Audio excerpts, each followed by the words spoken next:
Good morning, guys. Sorry about the lack of musings members. I appreciate you greatly. So, taking the time to do some more musings as we go into this morning. Um, Oyster girls, hard pass on that. Oysters are sea snot. I mean, it's like the sea hocked a loogie and put it in a shell and didn't even give you a pearl to, be for kindness or nothing. Now, that being said, it's not my jam, but apparently you can become an oyster girl. Now, seems like a euphemism for something I wouldn't do, but let's learn about it. How oyster girls became a New York party, essential, and top events are eagerly shelling out for the sexy service. Now, I have never known that oysters were, well, I mean, I know they're supposed to be aphrodisiacs, but again, look, I don't get the appeal. Again, little a booger from the sea. I really don't get it. Now, I apologize to all of those of you who love oysters, and now will only think of them as sea boogers. That being said, that's how I see them all the time, so I apologize to no one. I'm just kidding. Step back shot girls for a truly hot New York City party in 2025. You're going to need oyster girls. They're beautiful young women, often seen wandering around the Big Apple's best dressed, revelers, dolled up in slinky black dresses and high heels. And their mission is to seamlessly shuck aphrodisiacal shellfish by the hand, serving them directly with all the trimmings to guests while maintaining eye contact and a sparkling smile. Yeah, that's, all you dudes are afraid of true crime, but you're letting like attractive women with sharp knives look deeply into your eyes as they're using them. Men, I don't know about your libido, but your fear and, then your fear arousal response is just, I need some explanation because look, someone 5 men married Lori Vallow. I need someone to come through the congregation and explain how, like, the hotness to crazy scale works for men because, I mean, I see that face and I'm like, I RSVP no to whatever the hell Hatchet Face is saying, but let's continue. I could do this in my sleep, said Sarah Naomi, a model for event charter Oysters XO, boasted to the Post at a recent fashionable fete at Peak, 101 floors above Hudson Yards, hosted by events by RHC. Now the beaming beauty steadily worked the room, dispensing the briny bivalves. Is this a Okay, who's wanting to sleep with one of these girls? This is like the most puff of puff pieces. So she's just, working her knife and shucking oysters as one does because why not? I mean, who doesn't want to see a sexy woman who smells like the sea?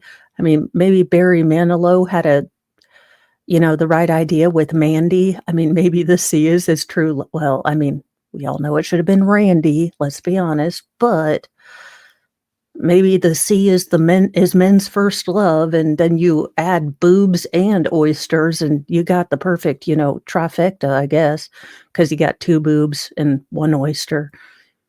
That's how I math. I just wanted y'all to make sure I understood that there was only 1 person. Now, it is an especially impressive feat for her to shuck, all of this when you consider the clunky custom tool belts loaded down with 4 buckets, one for unopened oysters, one for accoutrement, the other for napkins, and the last one for discarded shells. Yeah, because everyone wants to have a chick that looks like Batman went to the ocean. I am, look, I'm not rich.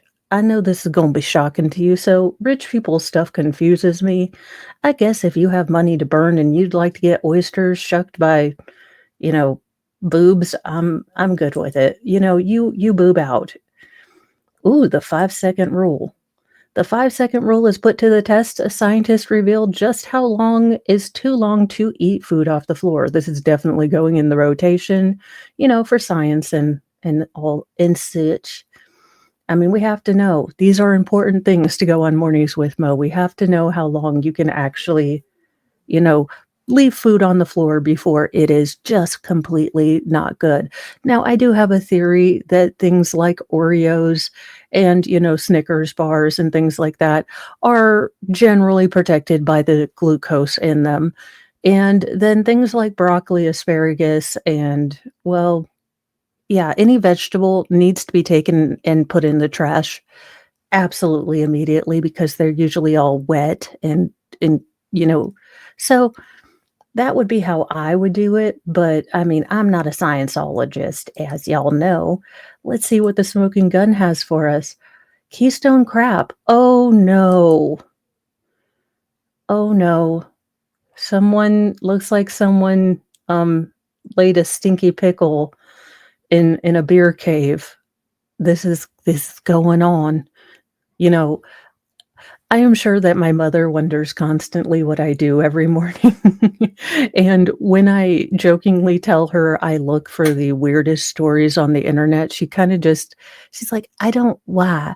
And I was like, "Doesn't it make your day when you find out a woman laid a stink pickle in a beer cave for some reason?" And, I mean, my favorite things, my sound of music would be, not whiskers on kittens and, dewdrops on roses. It'd be like stink pickles in beer caves and, Florida man in handcuffs. Mullets and people of Walmart are great. These are the few of the things I don't hate.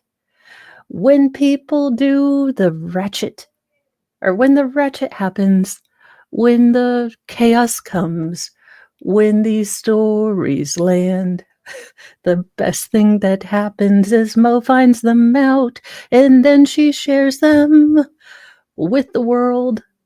Look, I'm working on the sound of Mo. It's a work on progress. I'm trying to get Matt Parker and Trey Stone to work on it, but I mean, their people haven't called my people. Well, we've been peopled out. That being said, oh dear Lord, why the stink pickle? I love that this is my job. I mean, who else gets to share this stuff and say, "Hey, you know what? Have you ever thought about taking a poo in a beer cave?" Because, look, as I get older, as my body matures like a fine wine and some days spoiled milk, I mean, it's either fine wine or spoiled milk. There is no medium in the days. That being said, look, you can't always trust a shart. You can't, and prairie dogging, I mean, it is a young person's game. Oh, good lord. Every time I think, not this is not just dumb enough to be real life. It does. I mean, so, oh lord, driver blames come and go crash on his Crocs. It's like the universe knew I needed a day. My cup overfloweth with, the crazy. I can't. This is the greatest thing ever. Like, first of all, who made this is a joke, isn't it? This God is pranking me because who named that store? Oh, dear Lord. Well, as you can see, we are going to have plenty to discuss on Mornings with Mo, and all of the musings are going to be happening, and updates on the Karen Reed and Lori Vallow, all coming soon to a theater near you. I will see you guys this morning for Mornings with Mo. We will have Sting Pickle and Crocs and everything else on Mornings with Mo. Thank you, all of my members. I so appreciate you. And I'm sorry I haven't been on the Musings with Mo, but I am here and ready to go this morning. Functional adult time. We are here for it. Let's try this out. I hope you have a great day. Join me for Mornings with Mo, and then I will be on with Baker this morning to do the final hearing before the retrial of the century. Dun dun, century, century, century. Karen Reed. Now, if we get to a retrial, I don't know if I will be able to handle the retrial because honestly, I just don't know how much more I can be asked to sit and learn about snow. Being from the Midwest, I do know what snow looks like, so I'm hoping we can skip the 3 weeks of trying to figure out what these white little fluffy things falling from the cloud when, it is cold outside are. But we have a real meteorologist this time, so maybe only 2 weeks. I'll see you guys.